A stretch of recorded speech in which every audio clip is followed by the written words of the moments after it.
Now, as a Muslim, in my faith, we are required to fast for a month. And during that month, I often find that I have increased mental clarity and my brain fog decreases immensely. Because I had not fulfilled my hunger, my body was in the mood to do hard work to get the meal. Do you really think that the hunters back in the day could say, "Hold up, time out, guys. I want to order a burger from Uber Eats"? That's not how it worked. If you're hungry, you go hunt. And if you can't survive or you're not strong enough to hunt, too bad, so sad. Now, obviously, you need to eat to get energy, but you can't eat too much because then you'll be sluggish. Here's my solution. When you wake up, head straight to the kitchen and eat something light. Maybe some yogurt, nuts, or what I personally do is have 7 dates. This gives me enough energy to make it to lunch while keeping me hungry. Now, since most of us are not used to fasting by now, you'll be starving at lunchtime. And this is where I would have my first official meal, be it some leftovers or a sandwich, something heavier than breakfast, but not enough to keep me full for the day.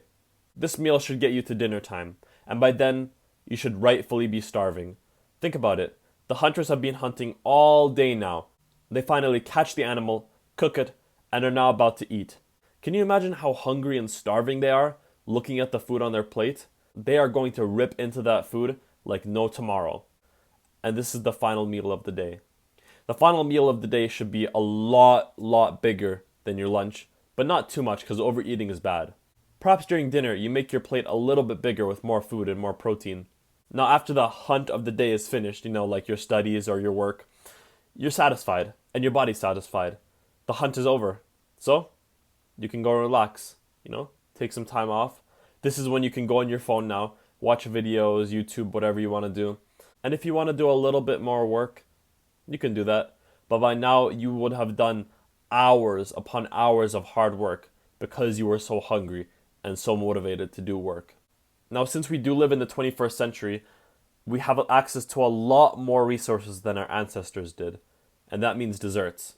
And I know what you might be thinking. No, don't have dessert. It's bad for you. The calories, discipline. But here's what I'll tell you. Yes, I encourage having dessert. Here's why. We are like dogs. Whether you like it or not, we are based on rewards. Subconsciously, we like rewards. And when you complete a hard day of fasting, have a huge meal, and a delicious slice of cake at the end, your body knows that when you fast, you'll get that delicious reward at the end. Therefore, your body will be more motivated to fast during the day to get that reward at the end. Now, a trick to get through the day is to drink lots of fluids, especially tea. I find that tea really helps since it provides caffeine, an oral fixation since I'm not eating, and a bit of calories. And if you think just by fasting you're going to get a six-pack and be a millionaire, well, you're wrong. Fasting only provides the foundation for you to do hard work. It's okay if you fail a day. It's okay if you can only fast once a month. In fact, what I recommend for you is to try fasting once a month. Tomorrow, next day, doesn't matter. The next month, you fast 4 times.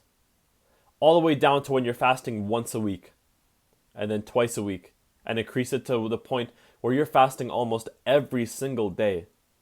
At that point, with that amount of hunger and drive, you'll be unstoppable. You'll be so far ahead of your competition, it won't even be funny. Well, that's all for this video. If you like this video, check out my channel. I'm sure there's something else that you'll love. For now, that's it, and I'll see you guys soon.